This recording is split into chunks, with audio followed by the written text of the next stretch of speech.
Today, I'm going to introduce to you a CTXY-30Q all-terrain, all-electric pallet truck. It has a lightweight structure and a streamlined design of the frame, powered by a 48-volt lithium iron phosphate battery.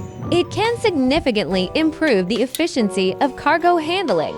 The battery capacity of this CTXY-30Q model is 48 volts to 08H. Under normal circumstances, it can last for about a month. When the battery is fully charged, it can effortlessly lift the goods and move them.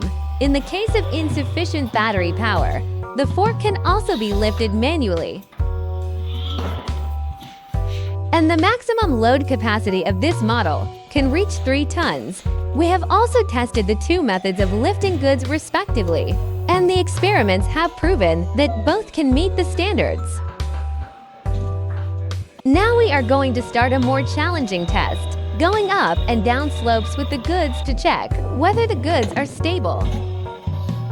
If you are also interested in this pallet truck, feel free to contact me.